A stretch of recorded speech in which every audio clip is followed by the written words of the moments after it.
The Consulting Success podcast is powered by the Clarity Coaching Program.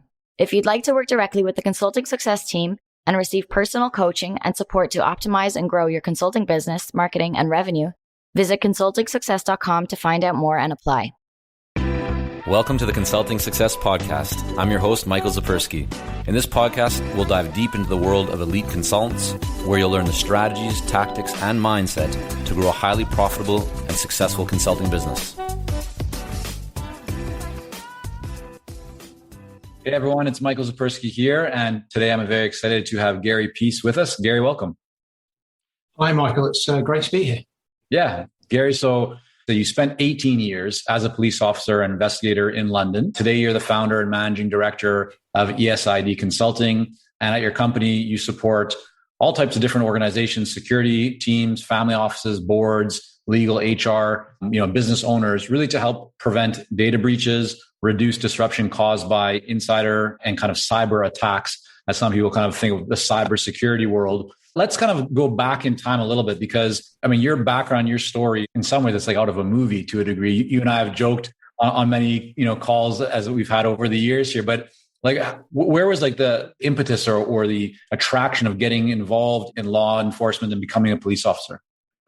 Well, it was a long, long time ago. It was, I actually originally wanted to join the armed forces, but defence cuts came along and I couldn't get to go and do what I wanted to do. So it was looking around for the next best thing, if you liked, would get me going. And so I plumped for the Met Police and went to join the police at Scotland Yard in London.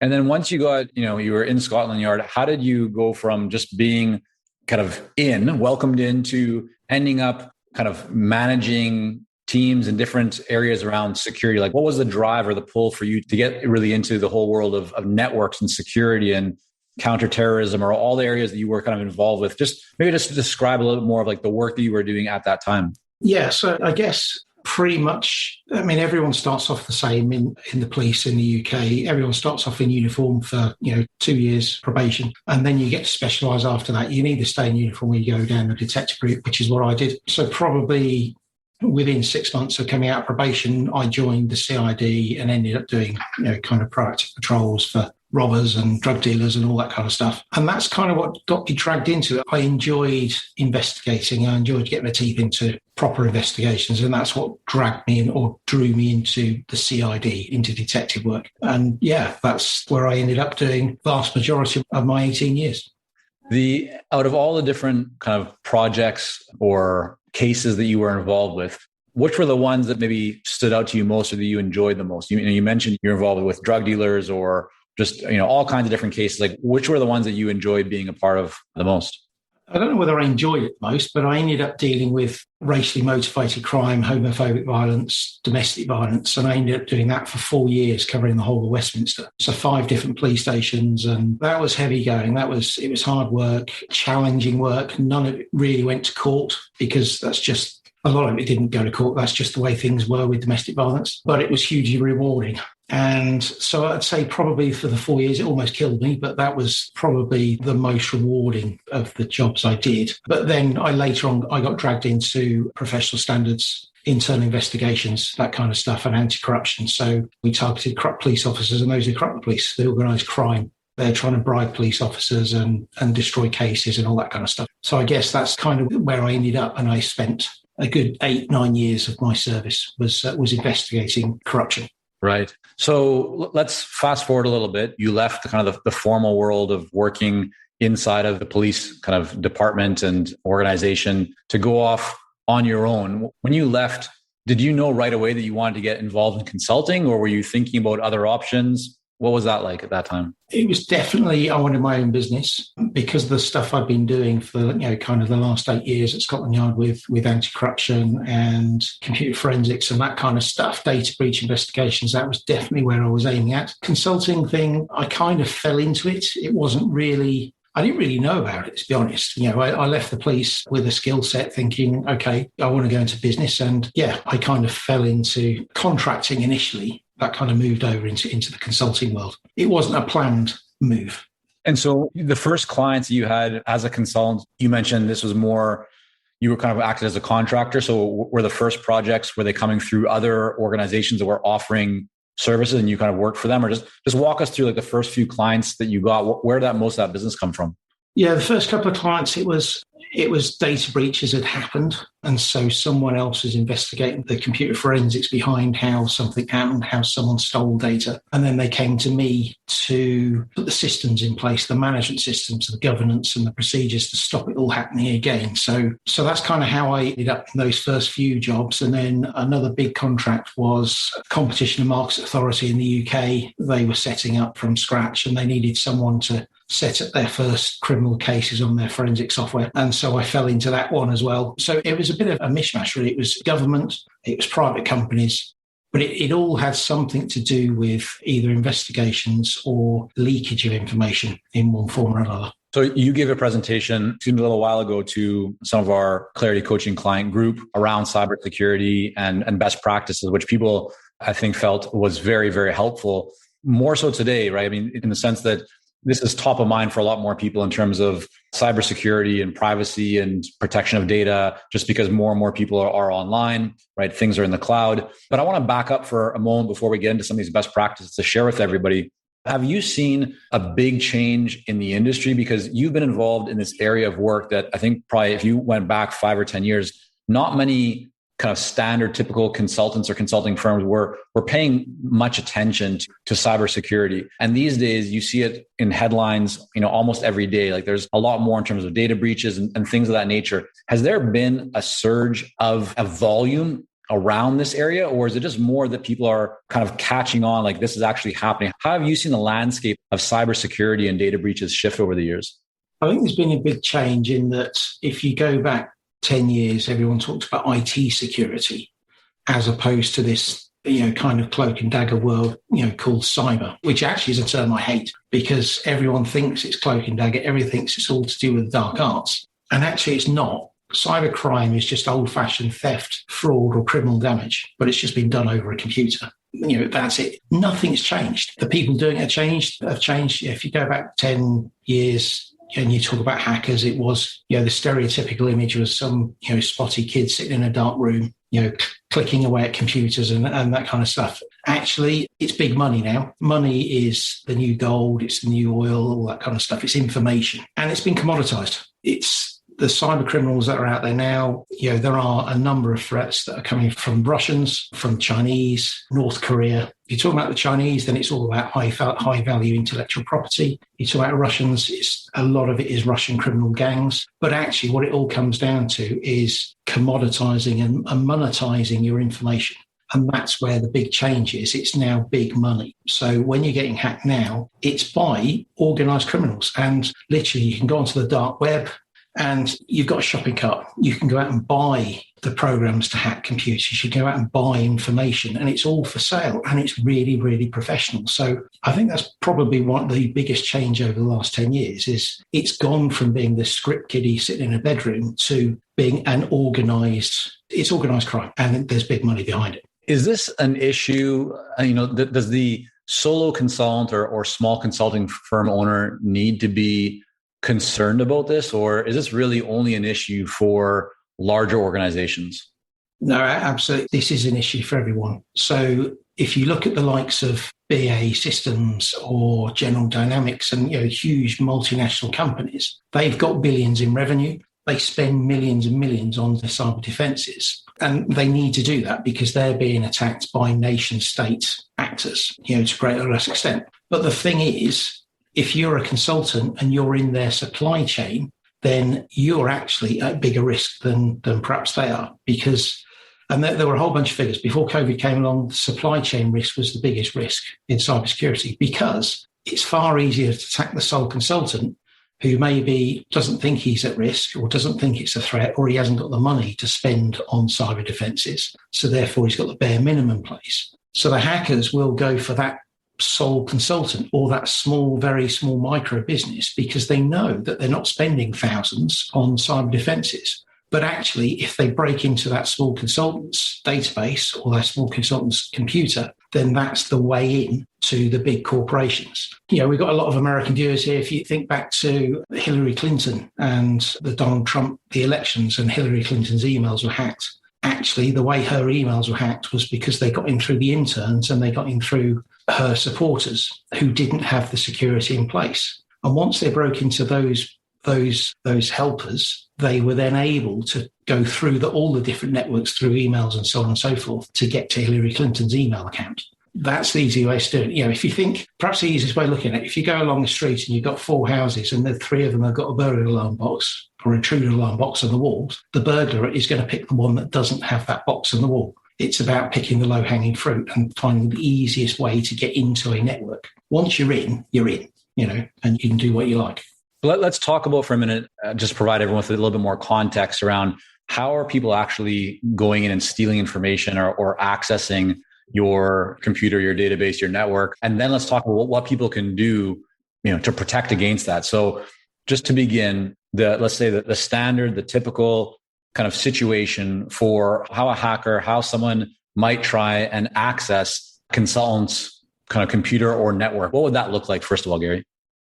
Okay. So, the first and the easiest way is social engineering. So effectively, they'll look at a big company they want to attack and they'll try and find the easiest way in. So one of those ways was that they'll be looking at, who's maybe joined that company. So they'll be looking at social media, they'll be looking at news reports, that kind of stuff. Who's working with a particular company or organization. And quite often an SME or a sole consultant might announce on social media that, I've just got a contract or I'm now working with blah, blah, blah, blah, blah. Or it goes on their LinkedIn account that says, I'm now a consultant for company ABC. So that's the person those attackers will have a go at.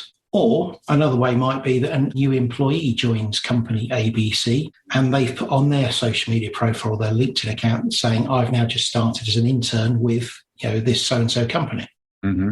So the hackers will then socially engineer and attack that particular person. And they'll do it something quite simple as, maybe they'll find out they'll become friends on Facebook or they'll become friends on LinkedIn or so on and so forth. And over a period of time, they'll befriend that person, they'll get into a conversation and they might send them an email or they might send them a connection request or send them a link or something on the social media platform, knowing full well that that person will click on the link. Or because they know it's come from a known email address, they'll open that email.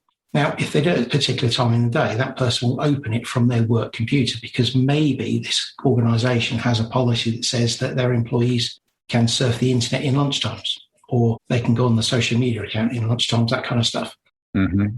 They do that, they click on a link, they download some software to that computer without knowing it, which captures usernames and passwords, and bang. Just to clarify, so you're saying that just so that everyone's aware, you can open an email or click on a link. You're not even aware that there's software being downloaded into your computer that's going to grab passwords and other things of that nature. It's just happening in the background. Happens in the background. Yeah, absolutely.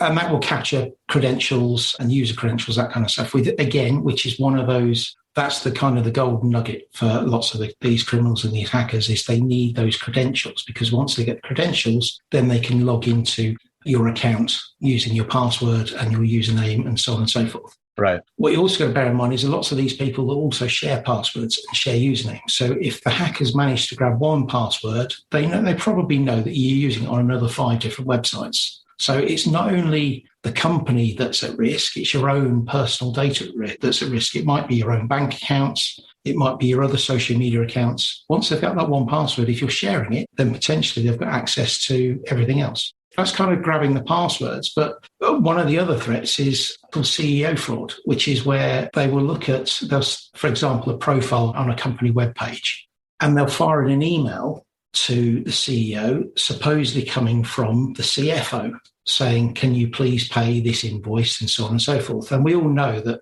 when you see an email address, it truncates it down. So mine is Gary Peace at ESID. Actually, that truncates down to Gary Peace, and you don't get to see ESID on the end. So if you just change one character on the end of an email address, no one's really going to notice it. So they don't know that it's coming from a dodgy email account.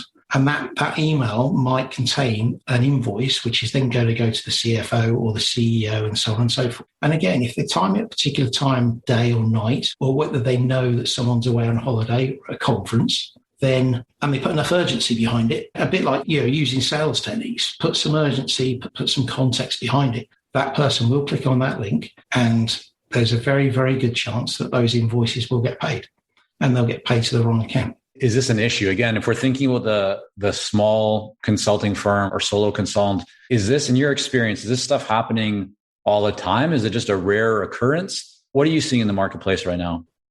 It is. It's massive at the moment, especially with COVID fraud. We're talking about PPE. There's, millions and millions of pounds worth of fraud has gone on with PPE equipment and so on and so forth. But actually, if people are also latching onto the whole COVID thing and working from home, what you've got to remember is you've got a whole bunch of people that were in corporate environments and now working from home addresses on routers or routers that haven't been patched. They haven't been updated for many years. They're possibly using home computers, which don't have the same protections that equipment would have. So if you add all that into the pot, together with a lack of supervision, people aren't in the corporate environment. So they're sitting at home, they've got the kids screaming in the background, the dogs are barking, the postman's knocking on the door, they're trying to do some work at the same time. They're not going to be paying the same attention to these spoof invoices or emails that are coming in and going out. And because they're not on the corporate systems, they don't have those protections that you might have in the corporate environment. So the fraud has gone, I can't remember what the figures are now, but there was something like a 600% rise in fraudulent attacks over the COVID period because everyone's been working from home.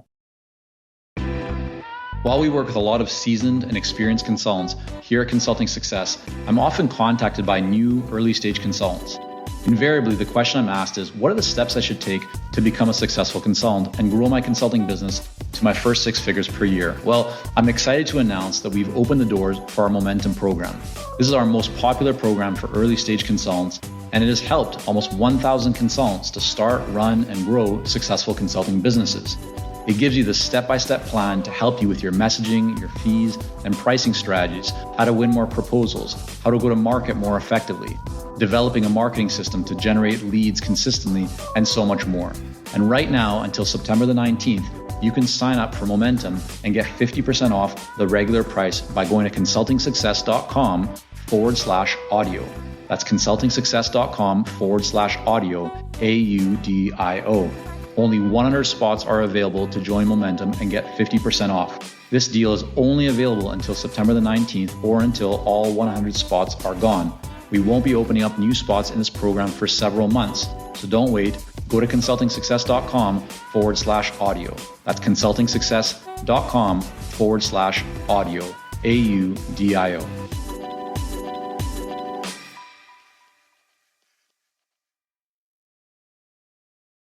Let's go through then a bit of a progression for the listener viewer right now that's going, okay, I haven't done anything about this. I probably need to treat this more seriously. What would be the progression if we just start off the easiest first step to try and protect oneself? What would be the one thing that's not hard to do and people should consider it and just look into taking action on it quickly?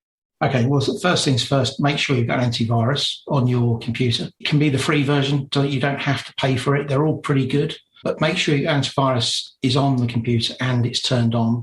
So that's kind of the first thing. Secondly is make sure your computer is completely up to date.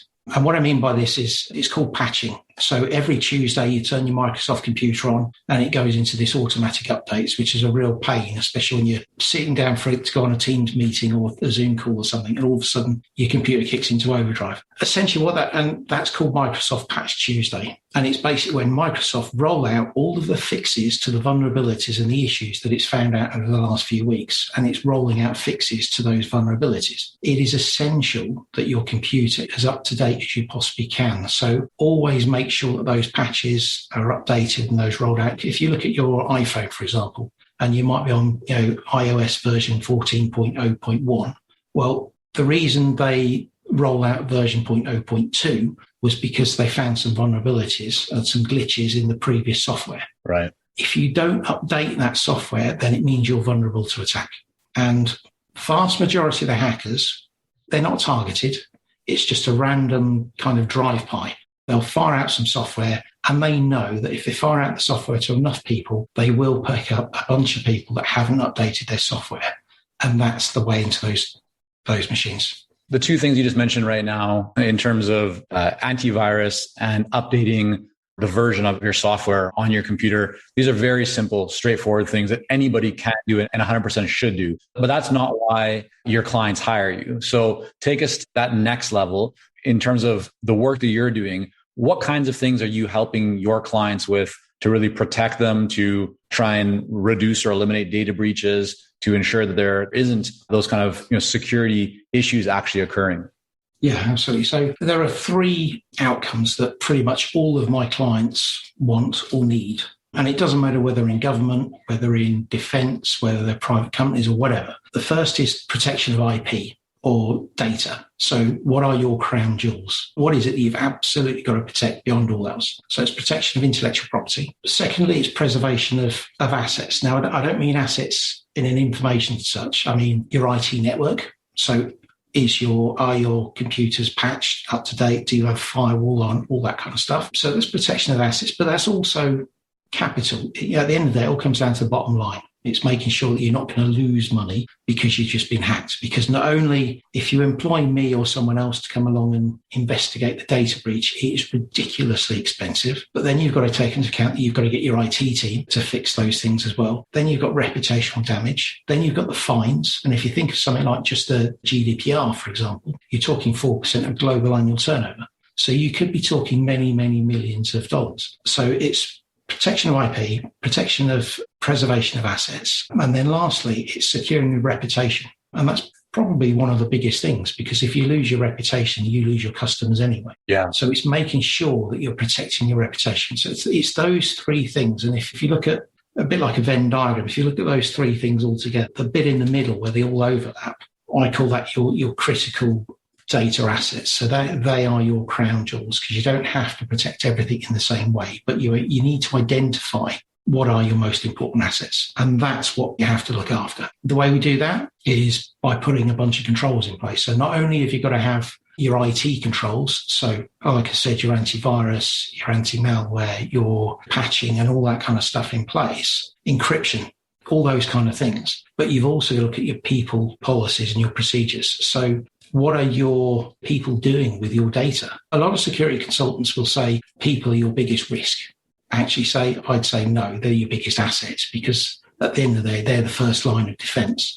They are the ones who will notice where John Smith is bad-mouthing the company, or whether he's staying late or leaving early and all that kind of stuff, or he's maybe accessing a printer that he's never used before. Well, why is all that kind of stuff? So what do? It's about bringing all that together. It's about bringing your IT controls and your people controls all into one place, and then looking at the risk overall.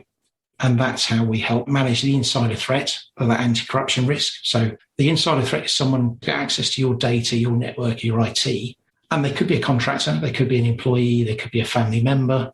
It's anyone who's got access to that data, and it's the risk that they pose to your organization. What about Wi-Fi networks? I mean, you mentioned when we've spoken before, when you give that presentation to our group, Wi-Fi can be quite dangerous. I think a lot of people, when you're on cell phone in an airport, at a cafe, you access public Wi-Fi. How dangerous is that? What should people be careful about in terms of public Wi-Fi? Okay, well, public Wi-Fi it touches on two things. So if you look at emails, for example, if I send you an email today, so I'm sitting here in the UK, you're in Canada, I send you an email, that email will bounce around a whole bunch of servers as it gets to you over in Canada. Everywhere that's bounced, potentially someone can read that email. An email is like sending a letter without an envelope.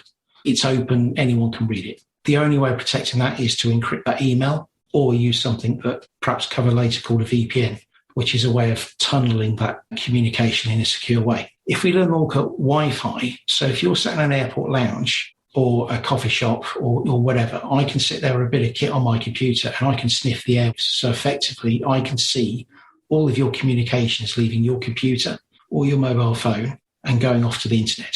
It's a free bit of software and it's not very expensive kit to do that, and anyone can do it. And actually, I can set up my own spoof Wi-Fi.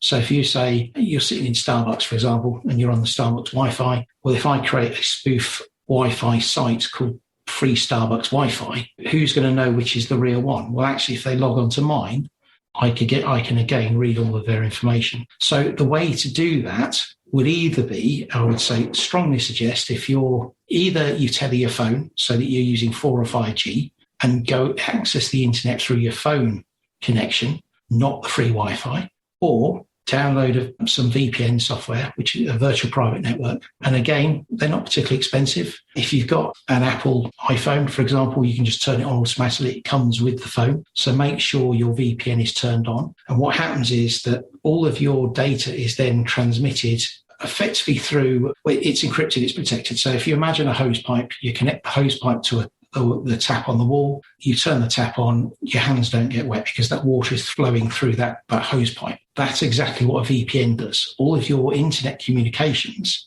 or your emails or your web surfing or whatever is all going through that hose pipe and coming out the other end. No one can tamper with it. No one can see it. That's what a VPN does. So if I'm going to be in a hotel or a coffee shop, that's what I'd be using.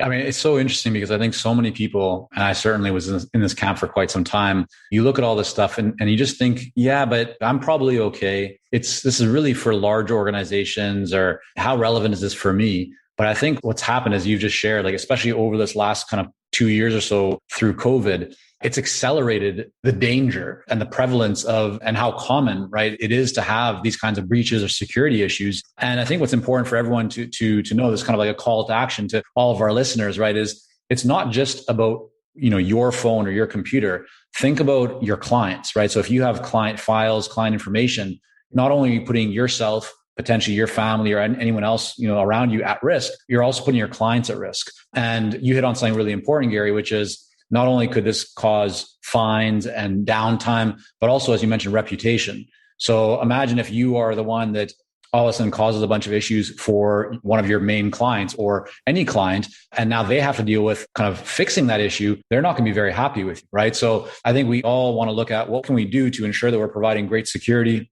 protection, not only for our own businesses, but also for anyone that is entrusting us with their information as well, and that you're handling that properly. So I think that's a really good point there, and some great tips around this. Is there anything else when you think about even your business, Gary? Like, so you have access to all kinds of very cool technology, and you know what's happening in the world, right, of security. What is maybe one thing that you do that might be a little bit higher level? It's a bit more kind of advanced, but you just think it's a good approach to greater protection. Is there something that we haven't yet kind of touched on that you're doing that you think could really be beneficial for others as well? I think it's looking at things in the whole, looking at things holistically. Because of my background, you can employ a consultant that does GDPR or data protection on its own, but they don't know anything about forensics. You can employ a forensic consultant, but they don't know anything about governance. Because of my background and what I ended up doing, I've done all of that. And the only way to properly secure an organization or a person, a high net worth individual, something like that, is to look at things holistically. So you've got to bring everything together. And you've got to look at all the threats and what it is that tips people over the edge. So, for example, my big thing is insider threats and looking at counter-espionage and that kind of stuff. So, but we know what it is in people's lives that they call them stressors that push them over the edge. So I think perhaps the way I look at things is no one's above and beyond reproach. Bear in mind, I used to investigate police officers who were on very good salaries with very big pension pots and so on and so forth, yet they'd still sell information to the press, sometimes for the price of a cheap meal.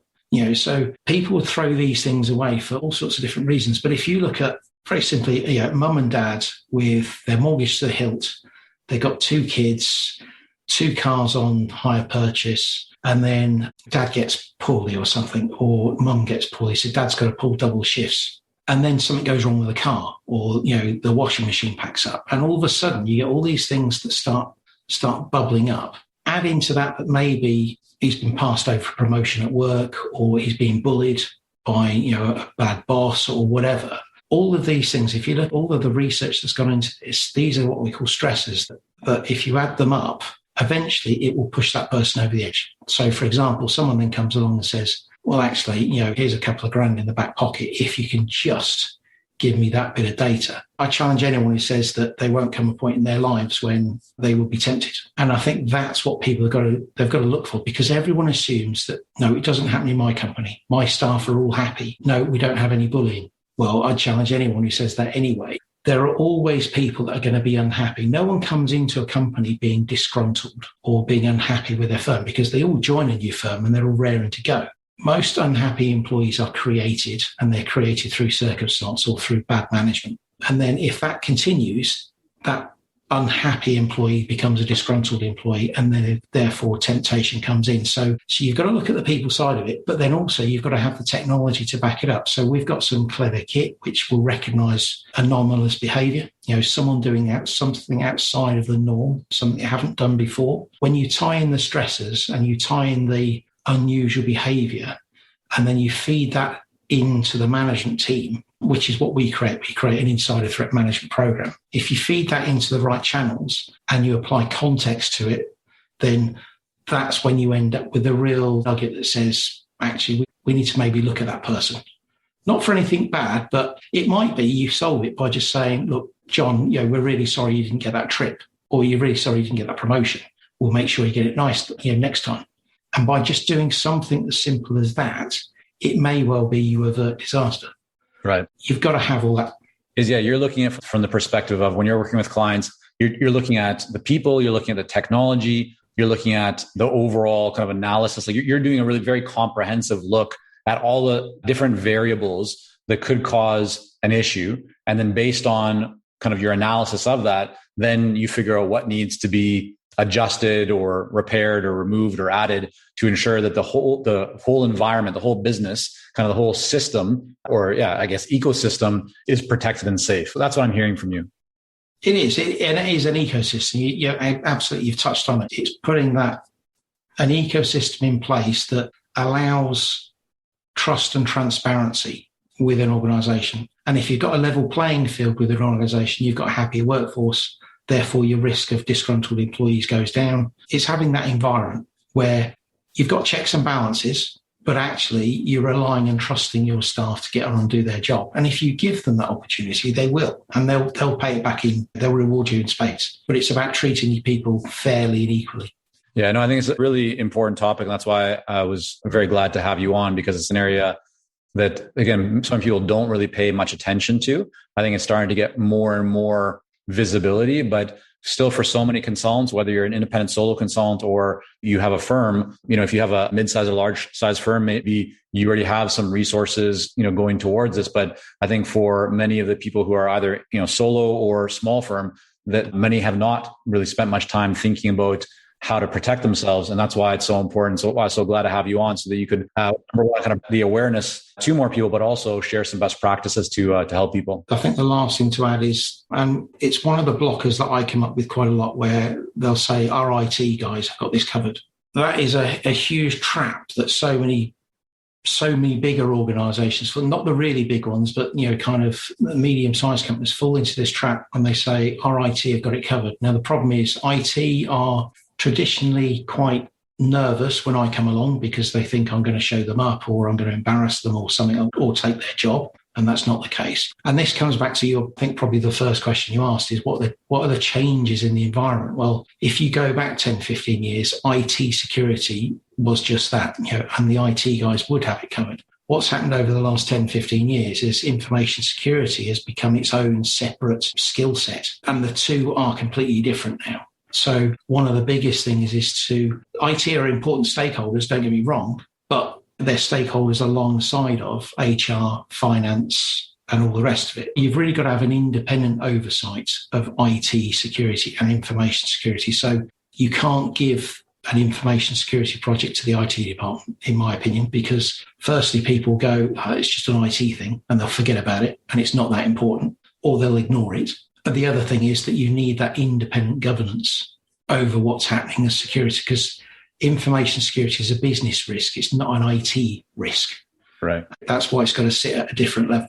Yeah, I know you do a lot of work with established organizations. For all the consultants and consulting firm owners, that even if they're of a smaller size, so not larger organizations, can you help them? Like, should people can people reach out to you on this, or are you more focused just on the larger organizations? Obviously, I'm focused on larger organizations because they're the ones that have generally got insider threat programs and big anti-corruption programs. But actually, for me to help those large organizations, I also need to help the small one-man consultants or those micro businesses, because, as I said, the way into those larger firms is through the consultants. So if we can help out and put some really simple measures in place to help those smaller consultants out, then yeah, absolutely great. I'd love to talk to anyone. Where should people go then? If people want to reach out to you just to learn more about ESID and maybe chat with you, Gary, to get some resources or get some guidance in this area, where's the best place for them to go to or best way to get in touch with you? Yeah, well, they can go to the website, esid.co.uk, or my email address is garypeace, all one word, at esid.co.uk. All right. Or they can catch me on LinkedIn. All's good. Yeah, definitely. We'll have all that then linked up in the show notes. Gary, I want to thank you so much for coming on here today and just kind of shining a bit of a light on this important topic that I think far too many of us don't spend enough time on. But every day, I think it becomes more and more important to at least put some things in place, even that initial level of protection. And of course, you can get much more advanced from there. But thanks again, Gary, so much for coming on. Thank you, Michael. Yeah, it's really great to be on the call. It's something I've listened to for many years now. So to be able to be interviewed by you is a great honor. Thank you. My pleasure. Thank you for joining us on this episode of the Consulting Success Podcast. For more episodes and to subscribe, rate, and leave a review, head on over to iTunes. And if you'd like to develop consistent lead flow and a highly profitable consulting business, learn more about our coaching programs at consultingsuccess.com.